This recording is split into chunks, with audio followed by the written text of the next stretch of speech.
Okay guys, I am a moron. I recorded a whole bunch of videos all at one time, took a whole afternoon trying to do it, and did the whole thing with some spinach in my teeth. So as I don't really have the time to re-record all these videos, I need to edit them, I need to get them out because some of them have to do with the Halloween season. You're just gonna have to grin and bear with me. So it's not too noticeable most of the time. I have my, my lips kind of cover it and whatever, but if I sort of open my mouth wide enough or smile or something, it's pretty noticeable. So sorry in advance, getting this out of the way, spinach in my teeth. Life lesson, whenever you do something, always check your teeth first. So here's the video. Hey everybody, welcome back to the Scream edition of my series, Never Have I Ever.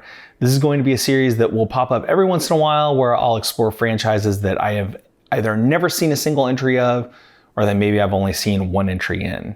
The first round in this series is of course the Scream films, which believe it or not, I had never seen.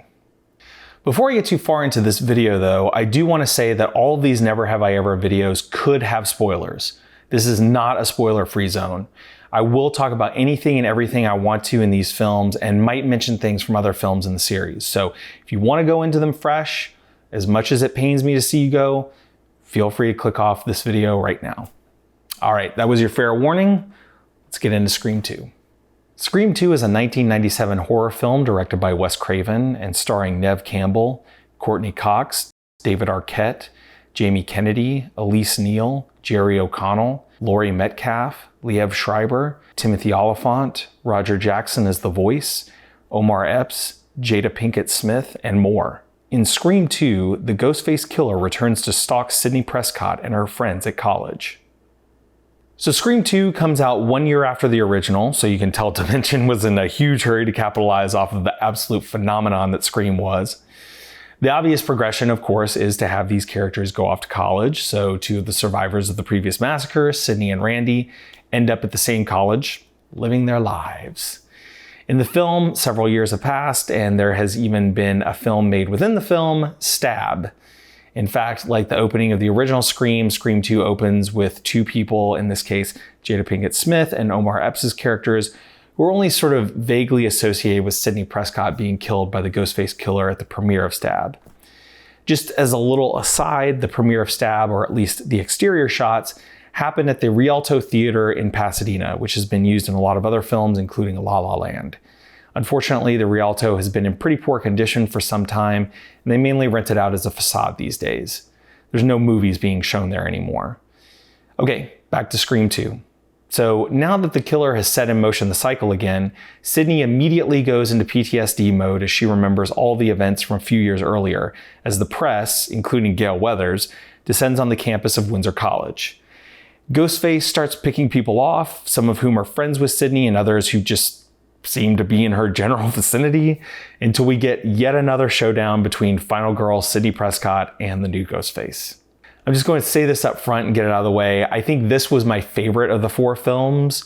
We know in the original Scream that the killers were both killed at the end, and Wes Craven does a really good job of setting up a lot of possible people that it could be in this one. You never really know that it's not a person until they get chased down and murdered. But meta aspects of the story feel less bratty in this film. They felt warranted here because of the fact that the first one had happened, and now Stab, the in-universe movie, exists. So when people start talking about horror movies and what happens in them and what someone should or shouldn't be doing, it just feels more at home. To me, just an opinion. One more thing I will say as a little aside about the meta aspects of this film. I love the fact that Sydney jokes about them getting Tori Spelling to play her in the first one. And then they follow through with that and actually have Tori Spelling playing the Sydney character in Stab. For people who didn't grow up in the 90s, that may not be as funny of a reference, but it was very funny to me. I thought it was interesting that they focused on Gale's character as much as they did in this one. Maybe that was one of Courtney Cox's requirements for returning, that she get a little bit more screen time. I'm not sure what the ratio is in this film versus the first one, but it certainly feels like she has a bigger role in this one. Dewey, though, and I don't mean to be mean, but like Dewey feels wasted in this film. I know they wanted David Arquette because he's a carryover from the first film, but that character is just treading water here. It really feels like he's just around to give Gale a little bit more dimension to her character, but I'm really not sure that she needs it, to be honest.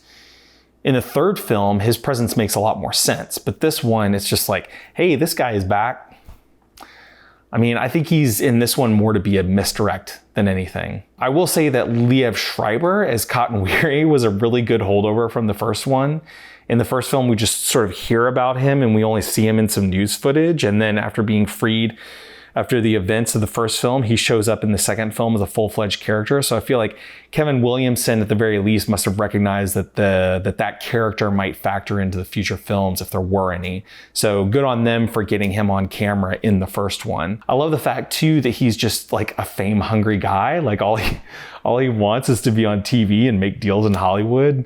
You sort of assume that he might be the killer at one point, but then you realize that this guy is like, he's just too desperate to kill his meal ticket. Sidney needs to keep existing so he can keep trading off of the history between the two of them. So now we get to the killer, or in this case, like the first film, the killers. And like the first film, it's kind of a mixed bag. You've got Timothy Olyphant's character whose motivation just seems weak and very much a stretch, although I did like how he uses Sidney's previous trauma against her to make her believe, even if just for a moment, that her boyfriend is his partner. And then you got Laurie Metcalf, who we were all led to believe was just a small-time reporter, but in actuality is Billy Loomis's mom, and she's gone nuts, like her son, and is out for revenge. And that's one of the things I like the most about this film is the family tie-in and the closed loop that it creates. In the first film, Billy kills Sidney's mom because he sees her as the whore who breaks up his mom and dad's marriage. And then Billy's mom tries to kill Sidney in Scream 2 because she sees Sidney not only as the offspring of the woman she also considers a whore, but also as the woman who murdered her baby boy. And that undoes some of the dumbness of Timothy Olyphant wanting to do all this for, like, I don't know, fame, I guess. That's where the real fun is, because these days it's all about the trial. Can't you see it? The effects of cinema violence on society. I'll get Dershowitz or Cochran to represent me. Bob Dole on the witness stand in my defense. Hell, the Christian Coalition will pay my legal fees. It's airtight, Sid. I'm an innocent victim.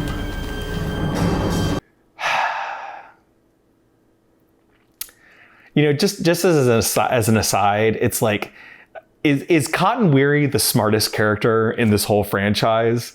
Like, he knows who his meal ticket is. He knows who he has to keep alive to keep the things going. All these other people, they want fame, but fame doesn't do you a lot of good in a jail cell. You know what I mean? It's like they just didn't really think it through. So I digress. Scream 2, it was a fun time. And again, I liked it a lot more than I think I liked the original. I don't think you can get to Scream 2 without the first film, but Scream 2 is definitely the rare sequel that really does outdo its predecessor. So that's it for Scream 2. Next week, we'll talk about the third film in the franchise, aptly titled Scream 3. And honestly, I kind of like that they just went simple with the naming convention, no subtitles, just whatever number it is, because you know they're going to be turning out a bunch of them. If you like this video, you can like, comment, and subscribe below, and be sure to come back next week for Scream 3. And until then, have a good one.